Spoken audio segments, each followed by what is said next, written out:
देख रहे हैं इंडिया टीवी में हूं पिनाक त्यागी। प्रधानमंत्री नरेंद्र मोदी ने आज उन सभी लोगों को सीधा सीधा संदेश दे दिया जो ये सोच रहे थे कि मोदी 3.0 में उन्हें दबाव का सामना करना पड़ेगा। गठबंधन सरकार की मजबूरी में उन्हें प्रेशर पॉलिटिक्स झेलनी पड़ेगी।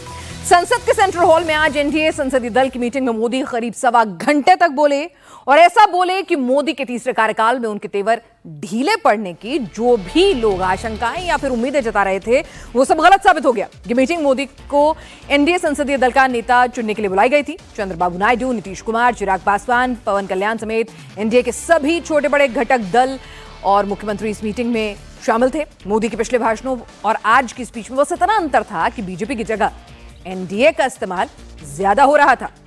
बाकी तेवर मोदी के वही पुराने थे। 1.25 घंटे की मोदी की स्पीच में उनका कॉन्फिडेंस गजब का था।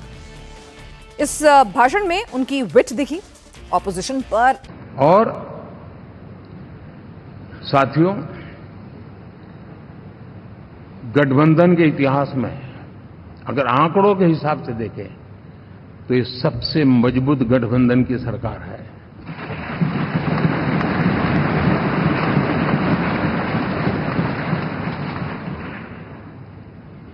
लेकिन कोशिश ये की गई कि इस विजय को स्वीकार न करना, उसको पराजय के छाया में डुबो कर रखना, लेकिन उसकी ऐसी चीजों की बाल मृत्यु हो जाती है और हो भी गई। लेकिन देशवासी जानते हैं कि न हम हारे थे न हम हारे हैं।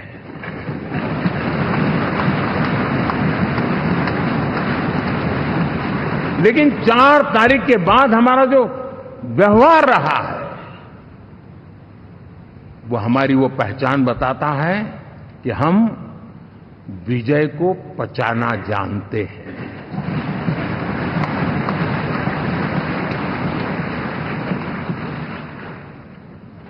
हमारे संस्कार ऐसे हैं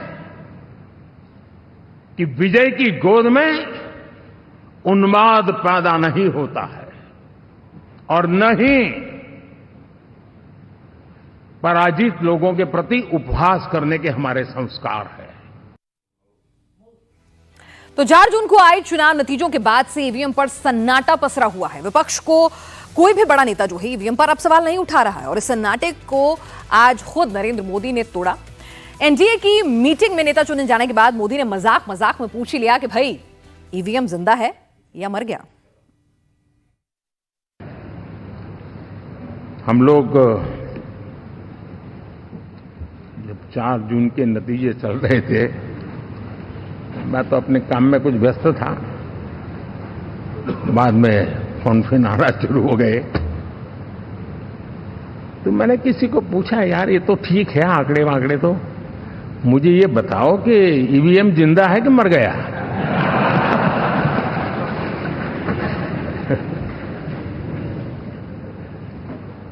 क्योंकि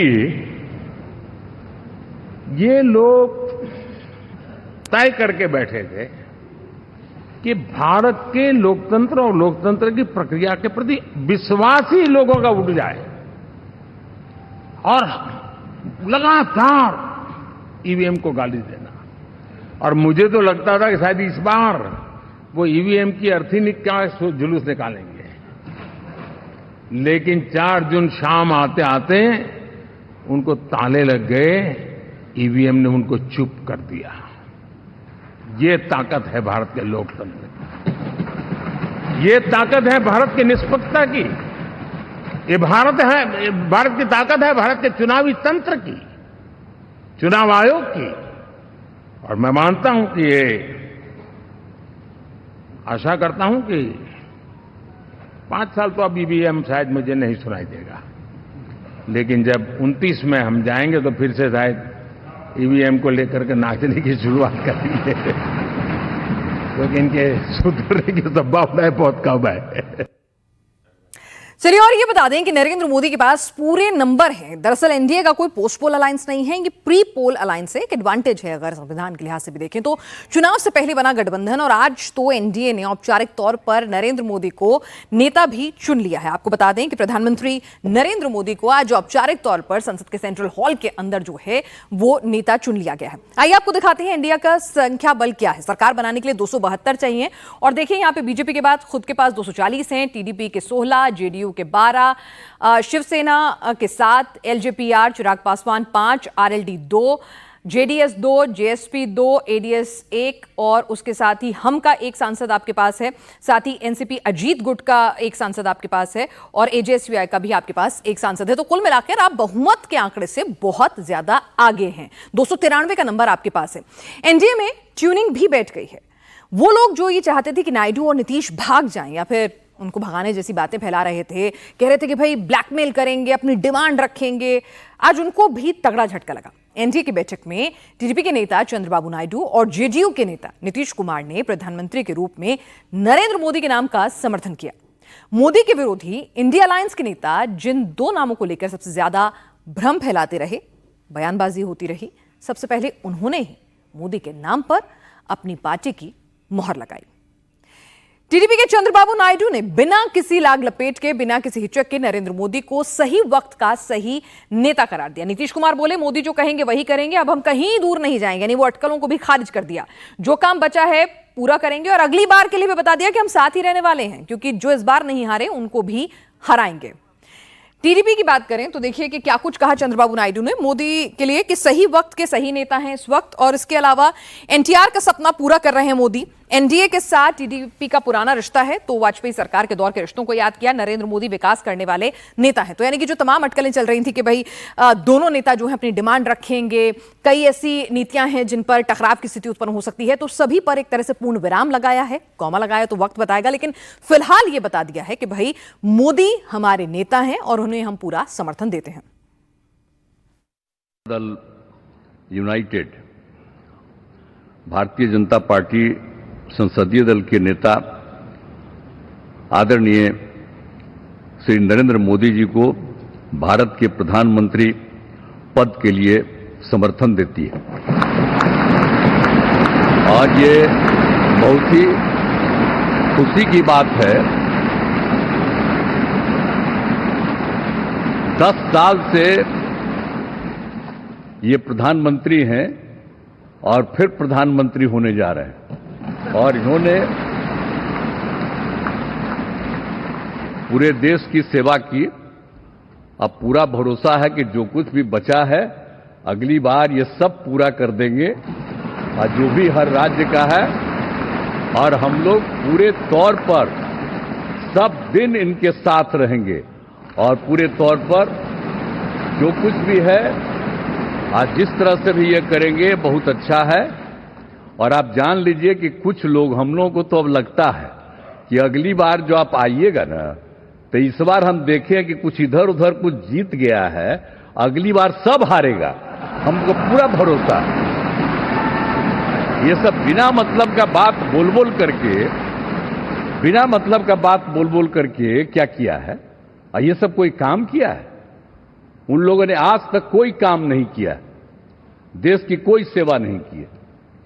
लेकिन आपने इतनी सेवा की है और उसके बाद इस तरह से हुआ है, तब इस बार फिर जो मौका मिला है, तो इस मौका के बाद आगे अब उन लोगों के लिए कोई गुंजाइश नहीं रहेगा, वो सब खत्म हो जाएगा। अब बिहार, आज देश बहुत आगे बढ़ेगा। अब बिहार का भी तो सब काम हो ही जाएगा, जो कुछ भी बचा हुआ है उसको ही कर देंगे। सबसे पुराना इलाका है, तो इसीलिए हम लोग तो पूरे तौर पर हर तरह से जो आप चाहिएगा उस काम के लिए हम लोग लगे रहेंगे और बहुत अच्छा होगा। अब जितने लोग साथ हुए हैं अब बहुत अच्छा है और सब लोग बहुत अच्छे ढंग से अपनी बात कर रहे हैं, तो सब लोग ठीक हैं, हम मिल करके सब लोग चलेंगे। चलिए, तो जिस तरह से नीतीश के भरोसे को लेकर सवाल उठ रहे थे, आज उन्होंने अपनी बातों से और अपने एक्शन से भी कहीं ना कहीं उस भरोसे को जीतने की कोशिश की। पुरानी संसद बिल्डिंग में सेंट्रल हॉल में आज एक दिलचस्प तस्वीर देखने को मिली। एनडीए नेता के रूप में नरेंद्र मोदी को चुनने के बाद नीतीश कुमार ने मोदी के पैर छूने की कोशिश की। हालांकि नरेंद्र मोदी ने नीतीश को ऐसा करने से रोक दिया। एक वक्त था जब इन दोनों नेताओं के बीच जबरदस्त तनाव दिखता था, एक मंच साझा करने को राजी नहीं थे। आपको बता दें कि अब दूरियां पाटते हुए दोनों नेता दिख रहे हैं। बदलते वक्त में नीतीश जो हैं किस तरह से मोदी के साथ घुल मिल रहे हैं, ये तस्वीरें खुद ब खुद बयां कर रही हैं। हालांकि मोदी ने उनको तुरंत रोका और किस तरह से नीतीश जो है वो खोया हुआ भरोसा जीतने की कोशिश कर रहे हैं अपनी बातों से और अपने एक्शन से भी। नरेंद्र मोदी तीसरी बार शपथ लेने में हड़बड़ी नहीं कर रहे हैं। हड़बड़ी की कोई जरूरत भी नहीं है। उनके पास स्पष्ट बहुमत मौजूद है। एनडीए के सारे दल मोदी के साथ खड़े हुए हैं। कोई नाराज नहीं है, किसी को कोई डिमांड नहीं है। सभी पार्टियों ने समर्थन पत्र पर हस्ताक्षर कर दिए हैं। एनडीए की बैठक में नीतीश कुमार ने कहा कि वो चाहते हैं कि मोदी जल्द से जल्द तीसरी बार शपथ ले लें। पूरा आपके साथ रहेंगे और आप पूरे देश को कितना आगे बढ़ाएंगे, ये बहुत खुशी की बात होगी। यही हम लोगों को कहना है और मेरा आग्रह यही है कि जल्दी से जल्दी आपका काम शुरू हो जाए, शपथ ग्रहण हो जाए। अब आप इतवार को करने वाले हैं, तो हम तो चाहते थे कि आजो हो जाता तो अच्छा था, लेकिन आपकी जब इच्छा है तो जब भी हो, जितना तेजी से काम हो जाए तो बहुत अच्छा है और बहुत अच्छा रहेगा। अब इस बार हम लोगों का इससे बड़ी खुशी होगी और पूरे देश में इसका बहुत ज्यादा फायदा है।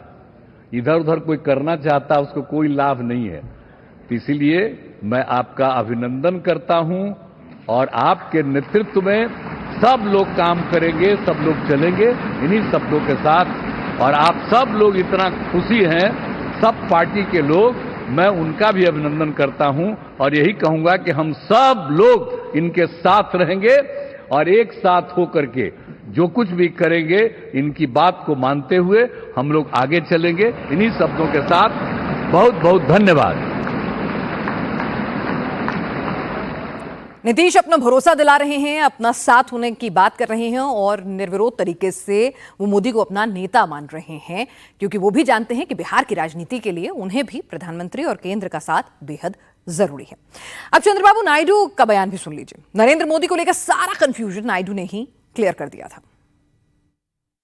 I can give entire credit for Narendra Modi ji for making India proud globally. That is his biggest achievement for the country. To have a leader, right time is a great asset for the nation. Today, India is having a right leader, right time. That is Narendra Modi ji.